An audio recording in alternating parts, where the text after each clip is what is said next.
No more training time is an excellent change in Clash of Clans. The only downside to this is you may find yourself waiting for clan castle troops. Today, I'm going to give you my best 3 attack strategies that you can use without needing to rely on these. First up, we're using one of my all-time favorite attack strategies, Queen Charge Hybrid.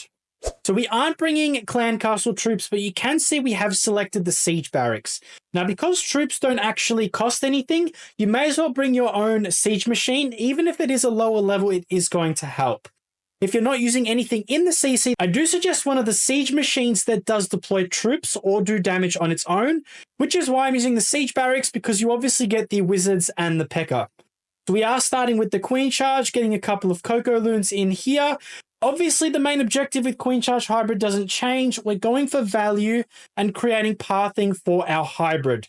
So the Queen Charge starts off. We're going to try and get the scatter shot. We'll see if we can actually get the Queen in towards that Eagle Artillery. That would be amazing.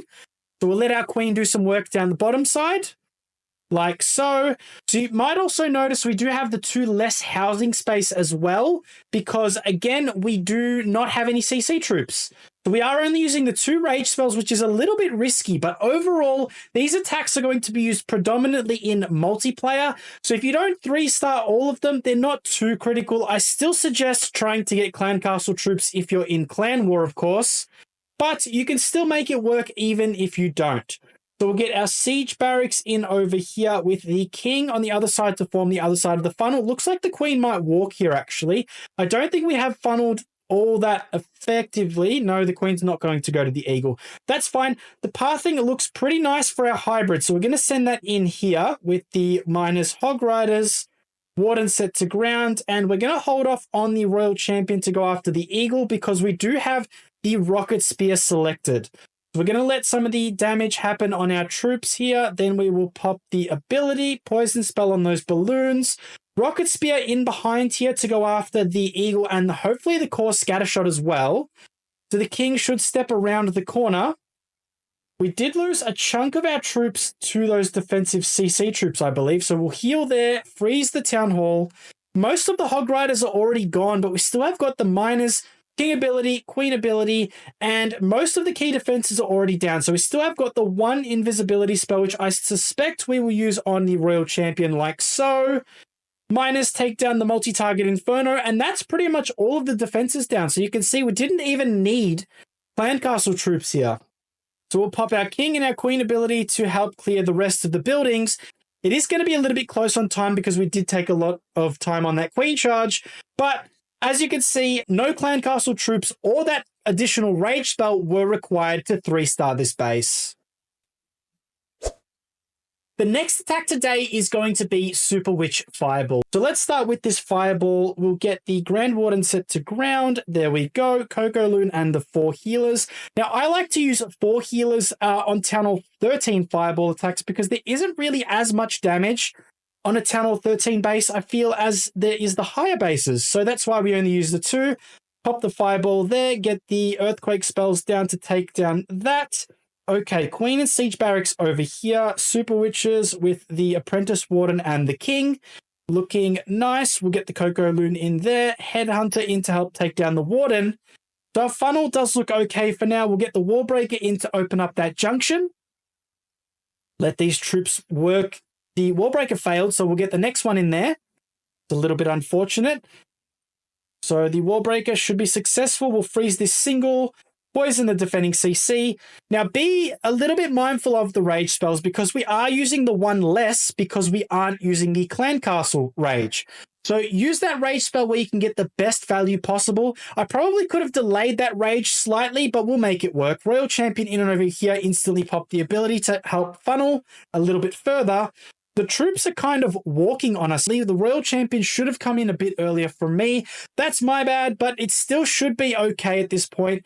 The Super Witches are going to come around the corner and follow the king. Or not. Okay. The king is going his own way. But the queen is going to step inside towards the scatter shot and the Town Hall area. Pop the king's ability here. We'll freeze this scatter shot. Jump spell into the back corner compartment because we're going to take down the Town Hall with the queen pretty easily. But this base is already crushed. All of the key defenses are already down. We'll pop the queen here to help finish the town hall off. Time could be a little bit close, but we have still got a couple cleanup troops, which will start sprinkling in away from the defenses. Like so. King and queen are still alive. We still have got 3 of our super witches up as well. Get the remaining wizards down, the archers down to help clear the rest of the trash buildings. And you can see this was a little bit closer than the last one, but again, still very, very impactful, even without those clan castle troops. So we still have just under 30 seconds in the end. So again, absolutely a viable option with no clan castle troops. What kind of tier list wouldn't be complete without the Royal Champion charge? Now, we all know how broken the Electro Boots are in the game at the moment, so let's use Royal Champion charge Mass Dragons. So you may notice, obviously, the spell composition is a little bit different to normal because we have got the 2 less housing. I've dropped 2 of the invisibility spells, which I think is going to be fine. We still should be able to get some pretty solid value from the Royal Champion charge. So we'll get these invisibility spells down now with the Royal Champion one at a time. Try and mitigate as much damage as possible. Scattershot goes down. Where is this Royal Champion heading to next? So we go to the Archer Tower, hopefully heading over to the Eagle shortly. There we go. Now we're going to keep using the rest of these invisibility spells. We'll make the Eagle invisible so we can go after the Sweeper and the Multi, like so.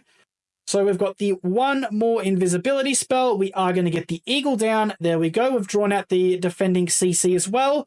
Wait to use this recall spell. We get the air defense, then we go. Recall spell, perfect.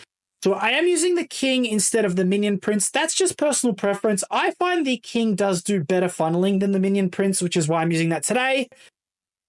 But it's up to you. So we'll get the dragons in there with the Warden set to air, and we're obviously, again, using the Stone Slammer because the Blimp won't do any damage. So we'll get that in there. We will use the Warden's ability to get the damage off the dragons and the Stone Slammer. Royal Champion with the Rocket Spear down the bottom. Instant pop the ability. Hopefully we can snipe that single. That would be awesome. So we are flying into the Sweeper, which is a little bit unfortunate, but should be okay. We're going to rage these dragons as they approach the Town Hall area. We didn't really get that much value from this rage spell, but that's okay. The Royal Champion is going to go down to the single, which is a little unfortunate, but we're dealing with all of those main defenses in the center. We've got a ton of dragons still up.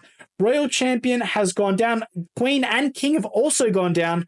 So hopefully these dragons can clear the rest of the buildings. It is going to be a little bit close. There's still a couple more defenses. They are going to get you very, very solid 2 stars every time, with most of the time hitting a 3-star against the same town hall level.